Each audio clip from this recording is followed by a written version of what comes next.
श्री शिवाय नमस्तुभ्यम। हर हर महादेव। प्रिय भक्तगणों, आप सभी को सावन सोमवार व्रत की हार्दिक शुभकामनाएं। आज आप सभी भक्तजन पान करेंगे सावन सोमवार व्रत की पावन कथा। तो आप बड़ी ही श्रद्धा और प्रसन्न चित्त मन से भगवान भोलेनाथ और माता पार्वती का ध्यान करते हुए कथा को रसपान कीजिए। एक साहूकार था जो भगवान शिव का अनन्य भक्त था। उसके पास धन्य धान किसी भी चीज की कमी नहीं थी, लेकिन उसकी कोई संतान नहीं थी और वह इसी कामना को लेकर रोज शिव जी के मंदिर जाकर दीपक जलाता था। उसकी इस भक्ति भाव को देखकर एक दिन माता पार्वती ने शिव जी से कहा, हे प्रभु, यह साहूकार आपका अनन्य भक्त है। इसको किसी बात का कष्ट हो तो आपको उसे अवश्य दूर करना चाहिए। शिव जी बोले, हे माता पार्वती, इस साहूकार के पास पुत्र नहीं है, यह इसी से दुखी रहता है। तब माता पार्वती कहती हैं कि हे ईश्वर, कृपा करके इसे पुत्र का वरदान दे दीजिए। तब भोलेनाथ ने कहा कि हे पार्वती, साहूकार के भाग्य में पुत्र का योग नहीं है। ऐसे में अगर इसे पुत्र प्राप्ति का वरदान मिल भी गया तो वह केवल 12 वर्ष की आयु तक ही जीवित रहेगा। यह सुनने के बाद भी माता पार्वती ने कहा कि हे प्रभु, आपको इस साहूकार को पुत्र का वरदान देना ही होगा, अन्यथा भक्त क्यों आपकी सेवा पूजा करेंगे। तब माता के बार बार कहने से भोलेनाथ ने साहूकार को पुत्र का वरदान दे दिया, लेकिन यह भी कहा कि वह केवल 12 वर्ष तक ही जीवित रहेगा।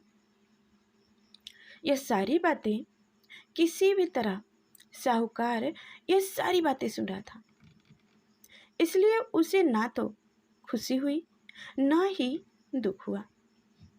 वह पहले की तरह भोलेनाथ की पूजा अर्चना करता रहा।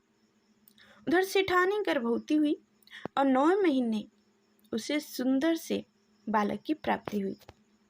परिवार में खूब हर्ष उल्लास मनाया गया, लेकिन साहूकार पहले की तरह ही रहा और उसने उसके बालक की 12 वर्ष की आयु का जिक्र किसी से भी नहीं किया।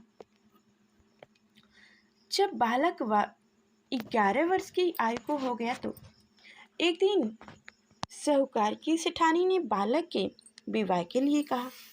तो साहूकार ने कहा कि वह अभी बालक को पढ़ने के लिए काशी जी भेजेगा। इसके बाद उसने बालक के मामा जी को बुलाया और कहा कि इसे काशी पढ़ने के लिए ले जाओ और रास्ते में जिस भी स्थान पर रुकना, वहाँ यज्ञ कराते और ब्राह्मणों को भोजन कराते हुए आगे बढ़ना।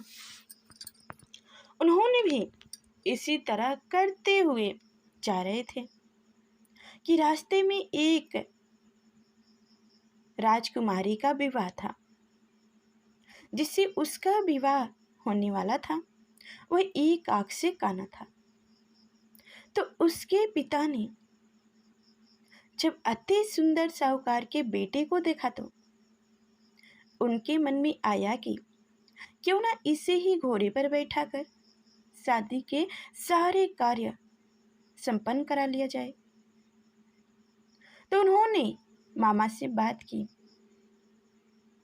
और कहा कि इसके बदले में वह बहुत सारा धन देगा।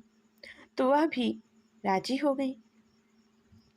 इसके बाद साहूकार का बेटा विवाह की बेदी पर बैठा और जब विवाह कार्य संपन्न हो गया तो जाने से पहले उसने राजकुमारी की चुनरी के पल्लों पे लिख दिया कि तेरा विवाह तो मेरे साथ हुआ है, लेकिन जिस राजकुमार के साथ भेजा जाओगी वह तो एक आंख से काना है।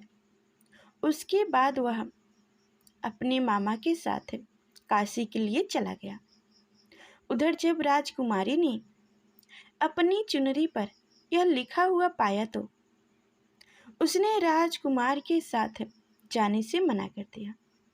तो राजा ने भी अपनी पुत्री को बरात के साथ विदा नहीं किया। बरात वापस लौट गई।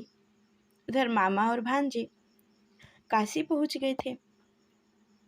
एक दिन जब मामा ने यज्ञ रचा रखा था और भांजा बहुत देर तक बाहर नहीं आया, तो मामा ने अंदर जाकर देखा तो भांजे के प्राण निकल चुके थे।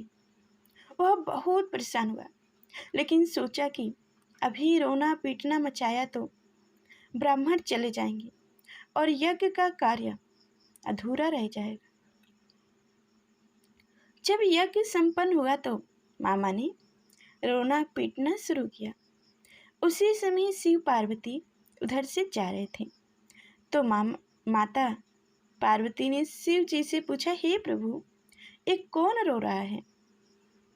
तभी उन्हें पता चलता है कि यह तो भोलेनाथ के आशीर्वाद से जन्मा साहूकार का पुत्र है। तब माता पार्वती कहती हैं कि हे स्वामी, इसे जीवित कर दे, अन्यथा रोते रोते इसके माता पिता के प्राण निकल जाएंगे।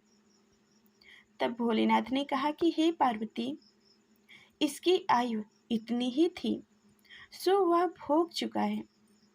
लेकिन माँ के बार बार आग्रह करने पर भोलेनाथ ने उसे जीवित कर दिया। लड़का ओम नमः शिवाय करते हुए जी उठा और मामा भांजे दोनों ने ईश्वर को धन्यवाद दिया और अपनी नगर की ओर लौटा। रास्ते में वही नगर पड़ा और राजकुमारी ने उन्हें पहचान लिया। तब राजा ने राजकुमारी को साहूकार के बेटे के साथ बहुत सारे धन धान्य के साथ विदा किया। उधर साहूकार और उसकी पत्नी छत पर बैठकर प्रतीक्षा कर रहे थे। उन्होंने यह प्रण कर रखा था कि यदि उनका पुत्र सकुशल ना लौटा तो वह छत से कूदकर अपने प्राण त्याग देंगे। तभी लड़के के मामा ने आकर साहूकार के बेटे और बहू के आने का समाचार सुनाया, लेकिन वो नहीं माने। तो मामा ने शपथ पूर्वक कहा। तब दोनों को विश्वास हो गया और दोनों ने अपने बेटे बहू का स्वागत किया। उसी रात साहूकार को स्वप्न में शिव जी ने दर्शन दिया और कहा कि तुम्हारे पूजन से मैं प्रसन्न हुआ।